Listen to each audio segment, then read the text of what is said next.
السلام عليكم ورحمة الله وبركاته. أهلا بيكم، وحشتوني جدا جدا جدا.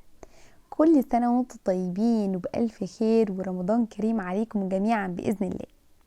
داخلين على أيام مفترجة وعلى أيام حلوة قوي قوي بنستناها من السنة للسنة، وفي حاجات أساسية وثوابت لرمضان كل سنة. وبإذن الله هنعمل النهاردة مع بعض عيش السحور الخفيف جدا جدا السهل السريع، اللي مش محتاج ان احنا نشغل فرن ولا نقعد بقى بالساعات ان احنا نعمله. مش هياخد معانا ساعة زمن في تجهيزه وتحضيره، وهيطلع احلى والذ عيش. طعمه حلو جدا، العيش الشامي بدون فرن على عين البوتاجاز. كل العيش قابب ومنفوخ، مفيش ولا رغيف صفطان ولا هابط.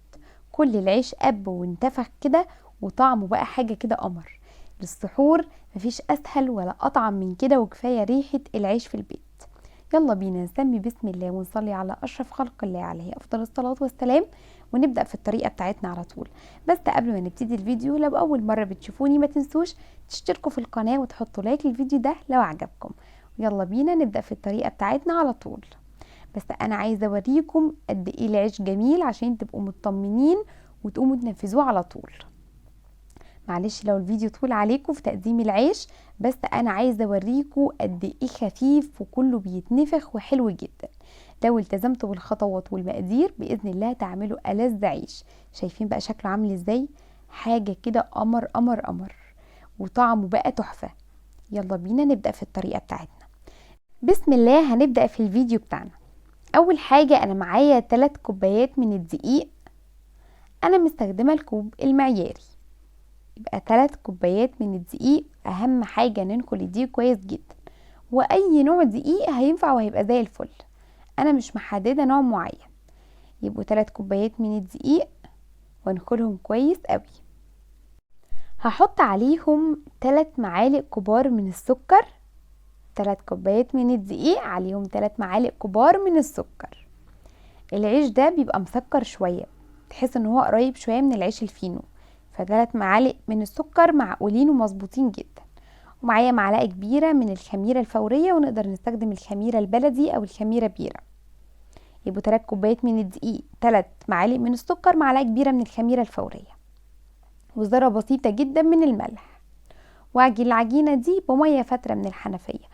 عايزة تعجنيها بحليب مفيش اي مشكلة، هيعلي القيمة الغذائية. وبعد ما اعجن العجينة وتنعم معايا كده، وابدا ان انا اغطيها واسيبها تخمر. مفيش مقدار للميه، ده على حسب نوع الدقيق، لان في دقيق بيشرب السوائل وفي دقيق ما بيشربش السوائل.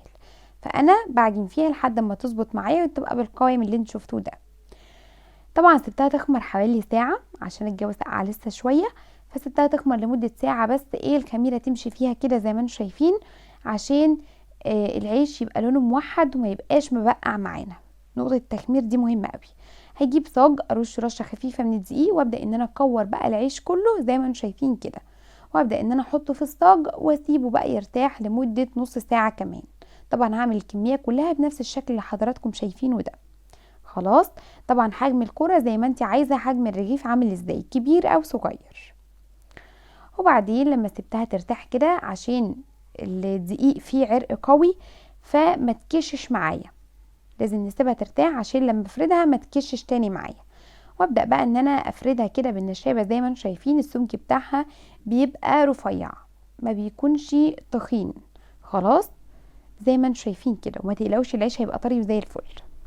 طبعا بسيب العيش بعد ما بفرده يخمر لمده ساعه، ساعه ونص، من ساعه لساعه ونص. يعني بعد ما افرده وافرده بالنشابه واعمله عيش كده، لازم اسيبه يا جماعه، مهم جدا النقطه دي، يخمر لمده ساعه ونص.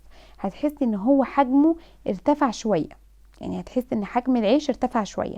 ما ينفعش اول ما نشكله نروح نحطه على طول على الطاسه، مش هينتفخ ولا هيعلى معانا. لازم ان احنا نسيب العيش بعد ما نفرده ونشكله، نسيبه كده على ملايه نظيفه او على الصاج، بس يكون مرشوش رشه كويسه من الدقيق، واسيبه ان هو يخمر لمده من ساعه لساعه ونص، لحد ما الاقي حجم الرغيف انتفخ معايا. ده على حسب درجه حراره المكان. بالنسبه بقى للتسويه، الطاسه طبعا مش مدهونه اي ماده دهنيه تماما، ولا زيت ولا سمنه ولا اي حاجه. الطاسه نظيفه خالص، والنار نار متوسطه ما ينفعش النار تكون عالية عشان العيش ما يتحرقش، النار متوسطة مايلة للهادية، ودرجة الحرارة بتاعت الطاسة برضو متوسطة. ببدأ ان انا احط عليها الرغيف، واول كده ما احس ان هو اتشمع ابدأ ان انا اقلبه على الجنبين، وهتلاقيه انتفخ وارتفع. والله يا جماعة ما في رغيف واحد كان صفطان ولا هبطان مني، كل العيش اتنفخ وبقى بالشكل القمر اللي انتوا شايفينه ده. ولا بقى طعم العيش وريحته حاجة كده فظيعة. من اسهل واجمل والذ العيش اللي ممكن تعملوه، عيش شامي سريع من غير بقى ما تشغلي الفرن، وبنبقى اصلا هبطانين ويعني مش قادرين في رمضان، فحاجة سهلة وسريعة قوي كده للسحور، وطعمه بقى يا جماعة في منتهى الجمال. وطبعا نقدر ان احنا نفرزه ونعينه في الفريزر، بنحطه في اكياس نظيفة كده، اكياس نايلون، ونبدأ ان احنا نحطها في الفريزر ونطلعه على التسخين. يعني الكمية اللي احنا عايزينها، عايزين رغيفين 3 4، بنبدأ ان احنا نطلعه بنسيبه على الرخامة 5 دقايق يفك، ونبدأ بقى ان احنا نسخنه يا اما على البوتاجاز يا اما في ميكرويف. خلاص، وهيبقى طازة وكأننا لسه عاملينه دلوقتي حالا.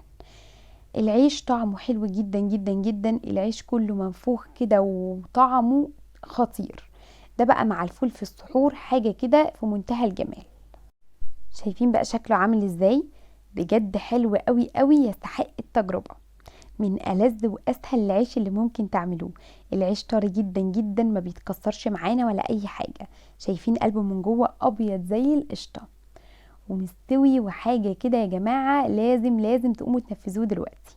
وبس كده حبايبي، الفيديو بتاعنا خلاص خلص. يا رب يكون عجبكم والطريقة تكون سهلة وبسيطة وكلكم تنفذوه. لو عجبكم الفيديو ما تنسوش تعملوا لايك واشتراك في القناة، والسلام عليكم.